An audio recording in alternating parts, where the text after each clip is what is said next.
Tonight's guest, Arizona native, a graduate from the Walter Cronkite School of Journalism and Arizona Cardinals reporter.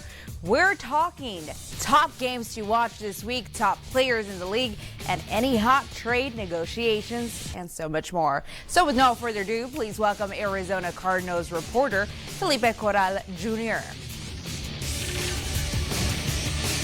Hola, Felipe. Welcome. Before we kick our fantasy football talk, how's your fantasy looking so far? Well, I'm in a couple of leagues, and just like everyone else, you have your highs, you have your lows. You win some, you lose some. It's almost impossible to win all your leagues. So that's where I'm at right now. I'm in a pretty good position. I'm pretty confident with my teams, and hopefully you guys are too. Well, speaking of your teams, the Cardinals are a team that's doing exceptionally well just in the first week.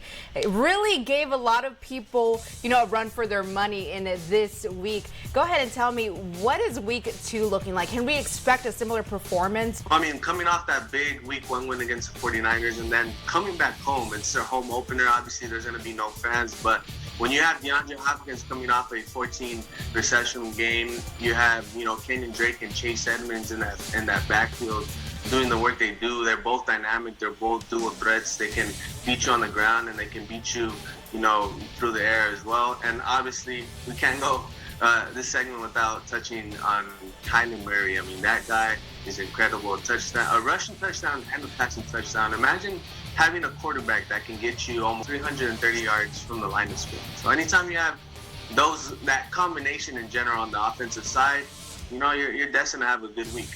Definitely. So we're excited to see what the Cardinals can do in week 2. But before we get into all that good stuff as well, let's go ahead and talk about your top players this week. Who's your eye on? Who should people have on their fantasy league? So I have a couple, and I'm going to start with Josh Allen because, touching on a quarterback that can do it both on the ground and through the air.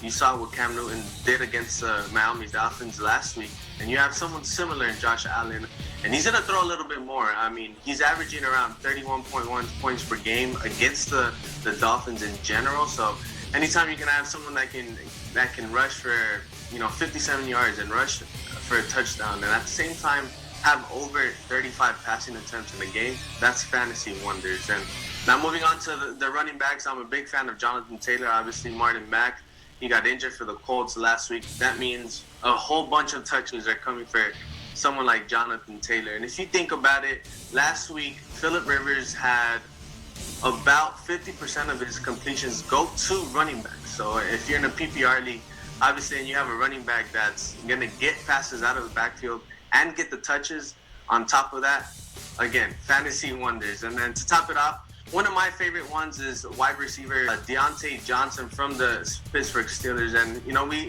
when you look at that offense, you think of Juju Smith-Schuster, and you think of him having 2 touchdowns and 6 targets and 6 receptions. But you can't go without noticing that Johnson had 11 targets, and it's just a matter of time before Big Ben, finds him in the end zone. All right. And top 3 games we need to look out for this week. I'm going to start with the Dallas Cowboys versus Atlanta Falcons. And specifically on that Falcons side, Matt Ryan threw 50 times last week, and he had 3 different receivers that had 12 targets and 9 receptions equally. That's pretty weird. I mean, you don't necessarily see that happen. Obviously, on the Dallas Cowboys side, you have Zeke. Anytime you have Zeke on your fantasy team, you're going to get at least minimum 20 points. And Monday Night Football, the New Orleans Saints visiting the Las Vegas Raiders. Oh, my gosh, that game.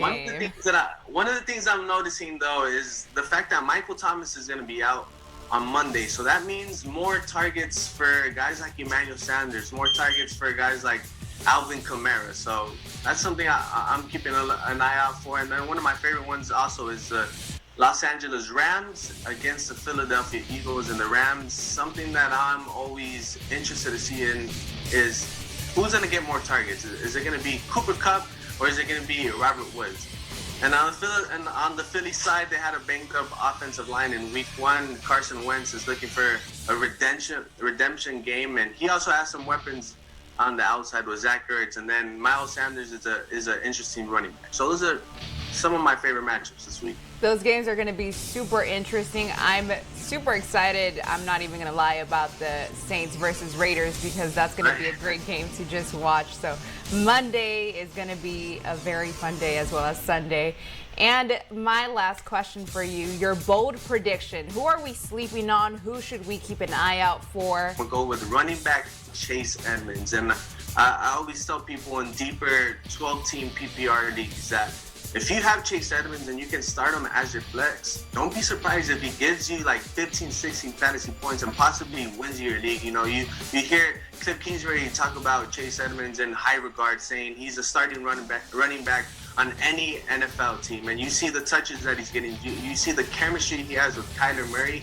I'm pretty comfortable going with Chase Edmonds in a deeper 12-team PPR league, and if you have him on a 10-team league, still feel free to start him as your flex. You gotta stick with your team, right? You're gonna say Chase Edmonds. All right, well, thanks, Felipe, for participating. And that's going to do it for our Friday Fantasy Football Talk. As always, I'm Jasmine Arenas. Once again, Felipe Corral Jr. with the Cardinals. Have a great night, folks, and we'll see you next week. Hi,